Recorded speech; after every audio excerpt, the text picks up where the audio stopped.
Man, another big day is here because we are finally getting into this rear end. So we are taking apart this rear axle and doing a bunch of stuff. We're re-gearing, and the big thing that I'm excited for is dual rear brakes. So this is probably going to be a 2, maybe 3-parter, depending how long it takes me to get this rear end redone. But here is just a stack of parts that I got going on. So we got the new locker, ring and pinion, all our bearings and seals. Next to that we got all our brake parts, so rotors, calipers, pads, everything going on with that. And the thing I'm most excited about are these brackets we had made. So I bought a set of brackets, they weren't going to work, so we found a guy who would basically remake them in the way that we needed them. So we're looking at possibly making these and selling these. You know, I don't know how many people really want to do dual rear brakes on this truck or these trucks, but we're going to make it an option. This will fit pretty much any GM 10 bolt, so any pretty much 99 plus truck till the 2019s. These will work. So if you want to run dual brakes, this will be the best way for you to know how to do that on your Silverado. So we're going to go ahead and get these slapped on along with the rear gear, and we're going to be running dual brakes. So I'm super excited for that. So let's get started.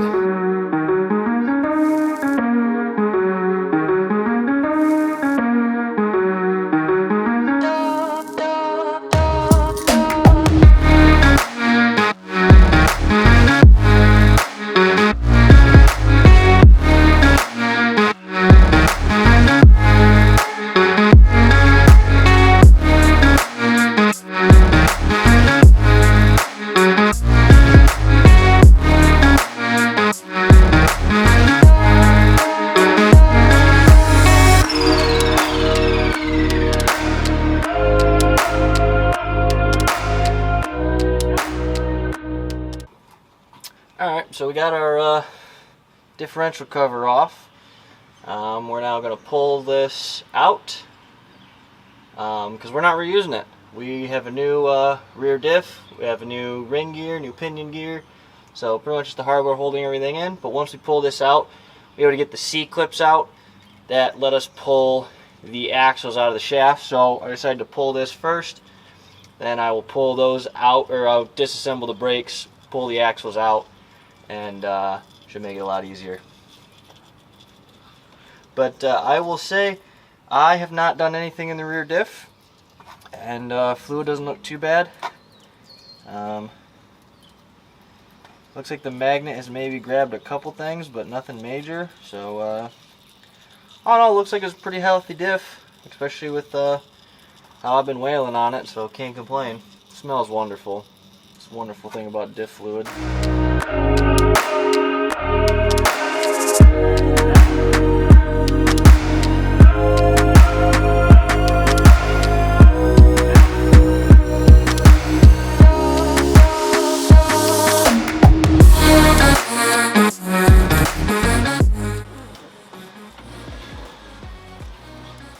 Okay, so we got to undo this bolt so we can pull this shaft out. So looks tiny. I'm gonna guess 8, maybe 10 millimeter.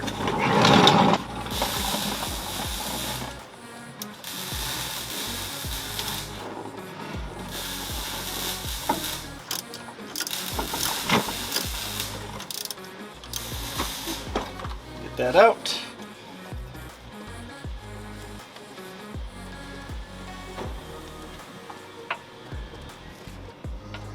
And voila. Alrighty, well, we're going to start disassembling the brakes. So I'm going to take everything else apart.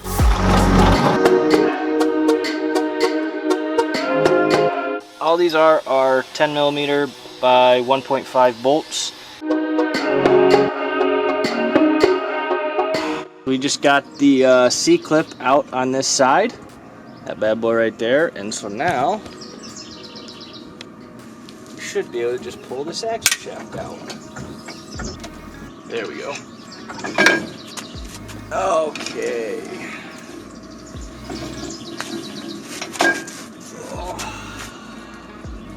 That's actually pretty beefy. I was expecting them to be a lot skinnier. Like, just so that little notch is what the C-clip is holding, and that's why you can't get these out. So this is why these are... So let's give them the tip.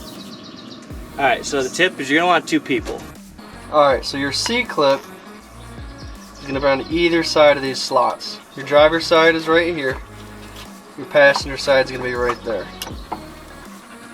So push in a minute, there you go. So you can see the C-clip ever so slightly.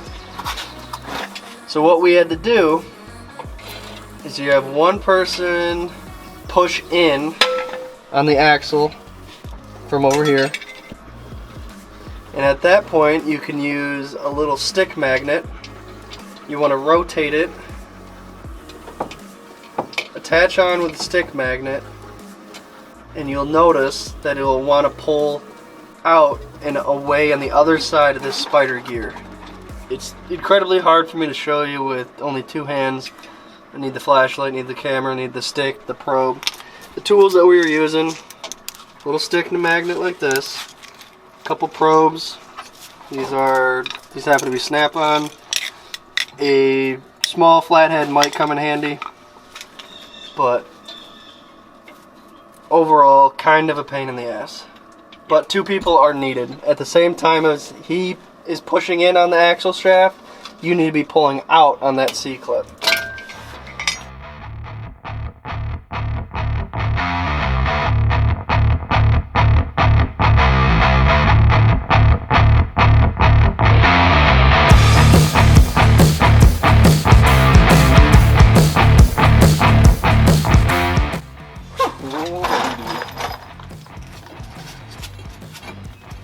Oh, that's gonna look dope. We were in the process of pulling our bearing just to find out that our Pittsburgh slide hammer and axle bearing puller don't work together. Really dumb, but that's why we are welding those 2 bolts together. We had to find a 5/8-16 fine thread and a 9/16 12 coarse thread. They're freaking pain because they're not a very common bolt size, but we found them, welding those together. We would have preferred they weren't like a stainless or zinc, something easier to weld, but we're making do with what we can. So discovering an interesting thing, which we kind of knew we're probably gonna have problems, you know, developing these brackets. We didn't think we were just gonna get it right the first time. These are way too wide. We need to narrow the stance, the gap basically, which we can totally do. So we're gonna have to redesign some of that. And we also figured out that we can't run traditional rear drilled and slotted rotors because the dish is too deep, because obviously they were set up to still have the parking brake kind of drum system, which we are eliminating with this. So instead, we're going to be running front rotors on the rear that aren't as deep and should eliminate that problem. So we're just kind of figuring stuff up as we go and, you know, making changes as we go.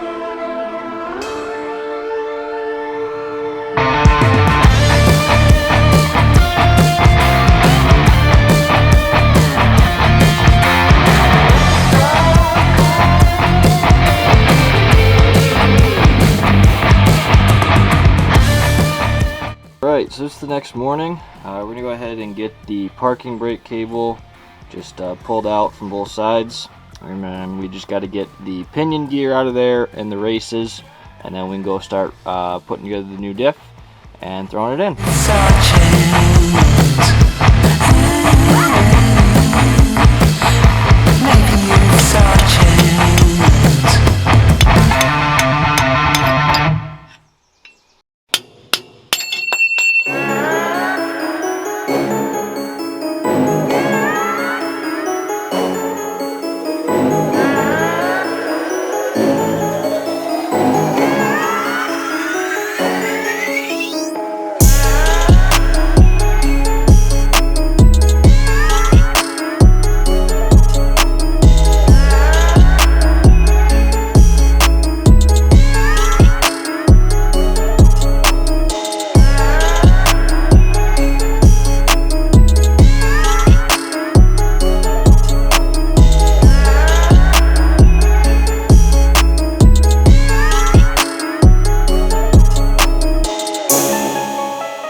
As you can see, it's all working.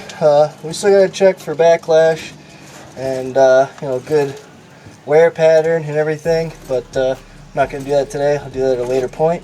But it's all installed, so we're gonna put this on, and then I'm looking to go out on the boat because it is hot, and I have not been on the boat yet this summer.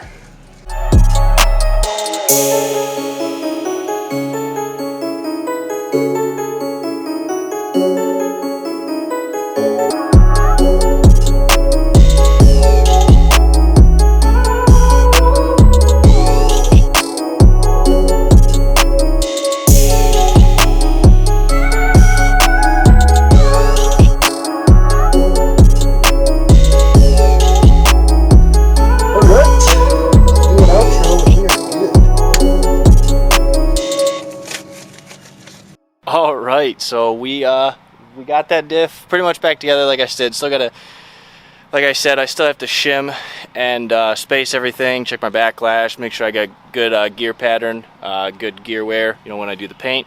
But I got that all buckled up, and I think the lake, I don't know if you can see it, probably can't, but the lake is calling my name. So I think Grace and I are gonna go out on the boat.